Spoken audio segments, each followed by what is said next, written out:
In this video, I'm going to be talking about extrusion modeling. So if you select one of the faces here, what you can do is you can go to Edit Mesh and Extrude. Or the shortcut for that would be if you hold Shift, right click, you can go to Extrude Face. Now basically what the Extrude tool does, it basically creates a new layer of vertexes and edges and faces, etc. So you might have noticed that there's a little information box that come up here. So I can say, for example, manually move the thickness up and down, but I can add a numerical value as well. So maybe I want to put it to say 2, and you can do it in the negatives as well, but I highly doubt to use that right now. What you also can do is you can give a bit of an offset, so you can kind of bring it in a little bit if need be, and add in more subdivisions if needed.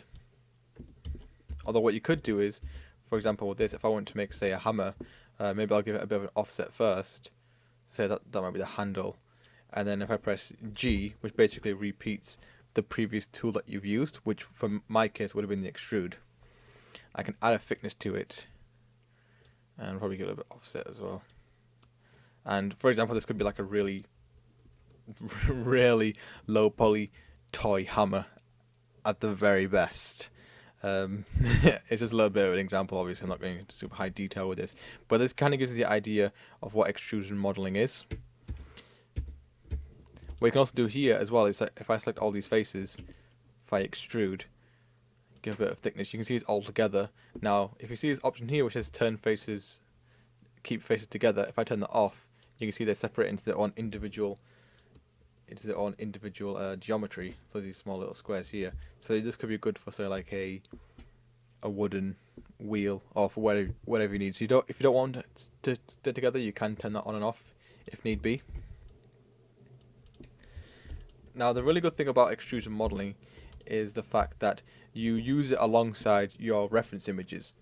Now you should always be using reference images all the time, because trying to create something visually on top of your head is quite hard. That's the reason why we have concept art, because they do actually give you a visual representation of, say, characters, vehicles, etc. Even real life references are really good to use. And what you do with extrusion modeling a lot of the times is you'll have a reference image, usually be like a front view of it, bring that image into Maya, and then kind of mold around it using the extrusion tool. Now with extrusion modeling and box modeling, the two of them are not mutually separate from one another. You do mix and match them pretty much all the time. You can't really just be, oh, I only do extrusion modeling, or I only do box modeling. A lot of times they do have a lot of crossover, and you do need to kind of mix and match different styles up in order to actually successfully model something. So in order to bring in a image reference, what you need to do is, if you press the spacebar to go into different viewports, say for example we'll go for the front one. What we do is, if you go to view here, you go to image plane, import image. So if I just go to my documents really quick, and I got a vase here. I know I'm just keeping with the vase theme, so it's imported an image for me and it's quite large, so maybe if I want to scale that down, I could do. Now the reason why I've done it in the front view is because I get a nice straight image, because it is based on the camera view. So if I was to import the image in here, so let's go to import image again, go up, can you see it's just kind of just hanging around there right in front of my face? Can't really get away from it, really, to be honest. That's why you always do it in the front or side view. So if I just delete that for a second.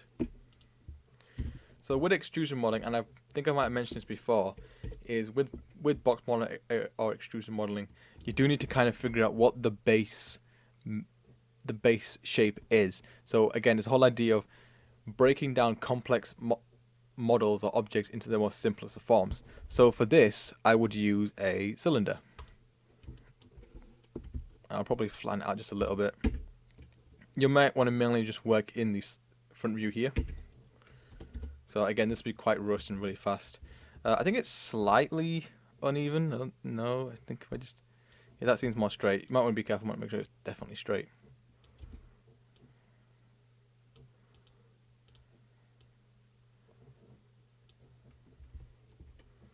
So what you do now is, as you can see, if I had this a lot larger, you can see that I can't really see the image anymore. So what you might want to do is use the X-ray tool.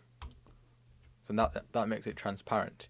And what I could do here is I could start, first off, I might start off with a little bit of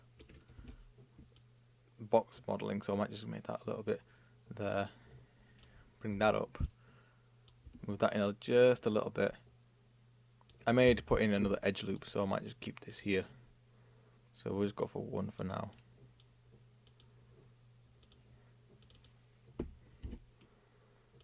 Bring that out slightly. Might not be 100%, but I'm going to do it very fast just to kind of give it an example. So this is a really cool trick. So see what I've done. I've gone to vertexes. If I select all these vertexes, if I hold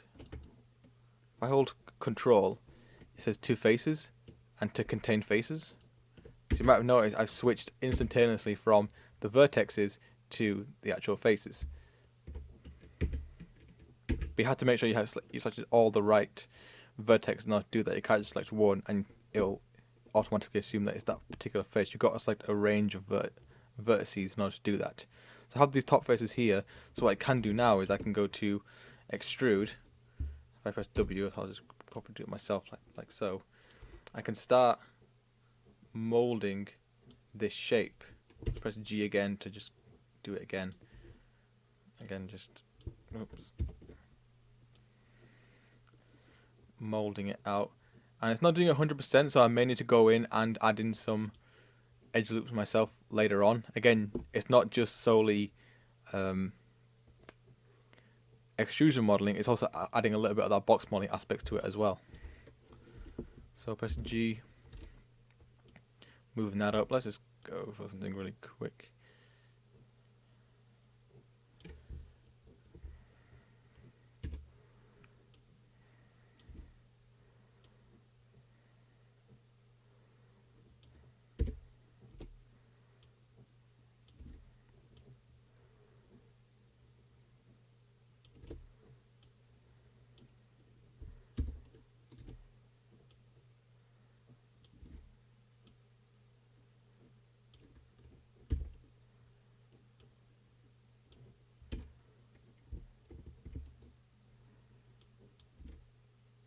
So yeah, hopefully you can see it kind of slowly coming together. And again, it's not just for vases, it's pretty much anything you want to do. So any sort of guns, knives, etc., any sort of violent objects. I know many students would like to model something more cooler, but there are places where there are that do need props making as well. So we're coming up to the lip side of it as now. So, about there, it seems about right. Bringing it up. And there's you can see there's like a slight sort of lip thing there as well. And again, probably a player might never see that high amount of detail, so we'll just kind of add a little bit to it. Oops.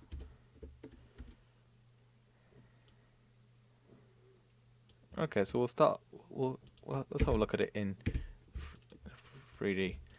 Doesn't seem too bad at the front side.